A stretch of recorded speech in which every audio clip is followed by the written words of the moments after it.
Good morning, afternoon, or evening, whenever you happen to be watching this.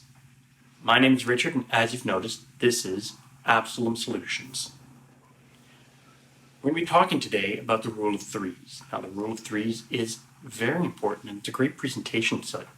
And I want to kind of bring a few things to your attention. These are great advanced tips for presenting. And I really want to show you kind of some really great stuff that you can use while presenting and be a lot more comfortable, hopefully, with how your material presents. But these are some great tricks to really kind of bring that retention in. So let's start. The first part of the rule of threes is timing. Now, the trick with timing when you talk about the rule of threes is that you have 3 seconds to grab the audience's attention. Now, this could be done in any number of ways. Just like that, raising the voice or bringing the volume of the voice up, you could go, all right, let's talk about this. Let's talk about this particular point. You could even use the complete opposite effect. How you guys doing? Even just a little bit of silence. That 3 seconds is how you change the tone and get the attention again. Once you have the attention, you have 30 seconds. 30 seconds to make your point. Once you've made your point, within 30 seconds, you have 3 minutes to make your argument, or to argue your point, to substantiate it. Now, this is important. You don't have to stick to 3 minutes, by the way. If you can substantiate it in 1, even better. What I really want you to know is 3 seconds to grab, the 30 seconds to make your point, up to 3 minutes to make the argument, and this is called a set. Now you've got your 3 seconds again and move into your second set. So 3 seconds to get the attention, 30 seconds to make your point, make your argument.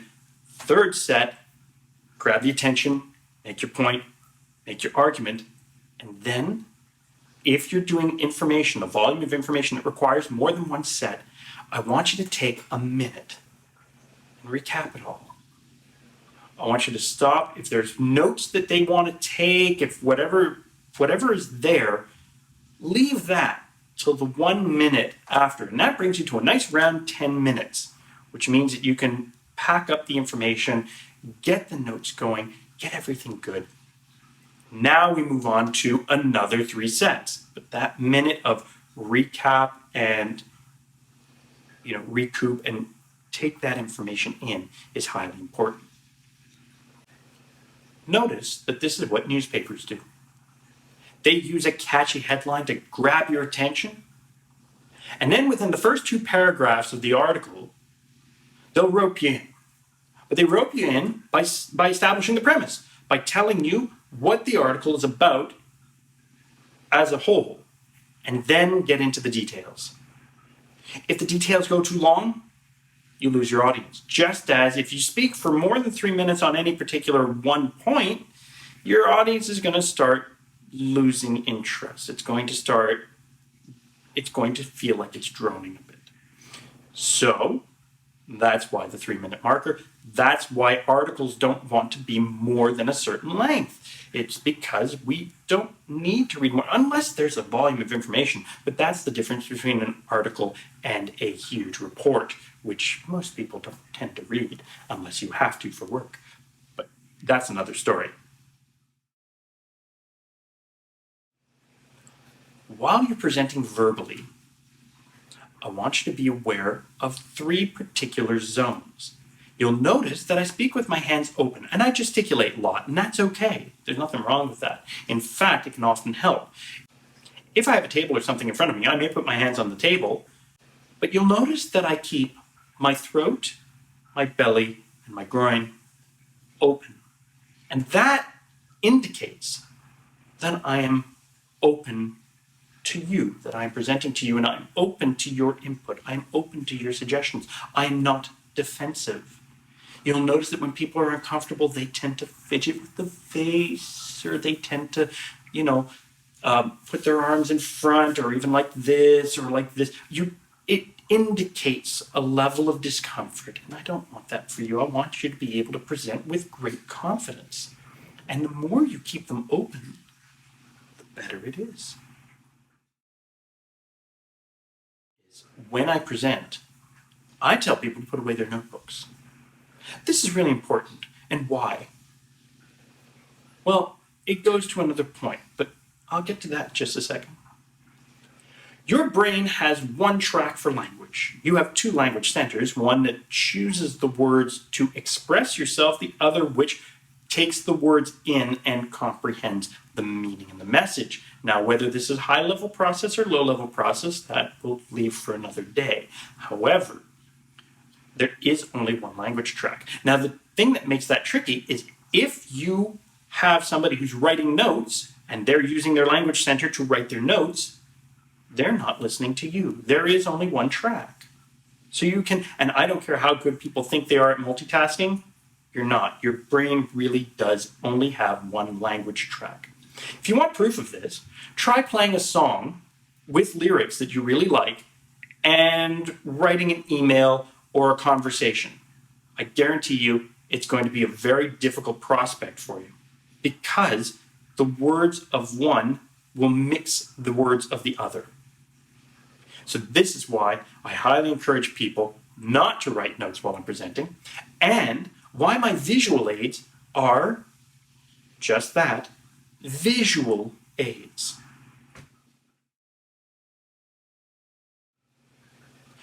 Visual aids need to be just that.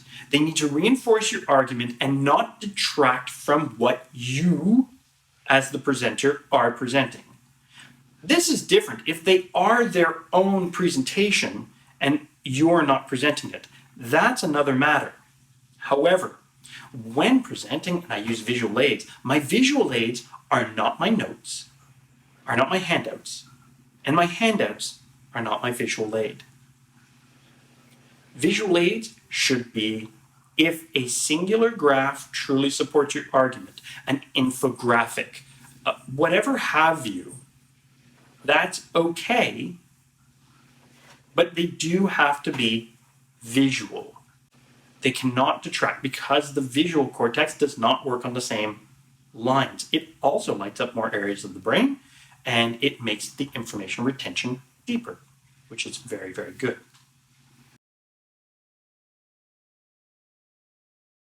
If you must have language on your visual aid, and it's okay to break the rules as long as you know what they are and why you're breaking them. That's perfectly okay.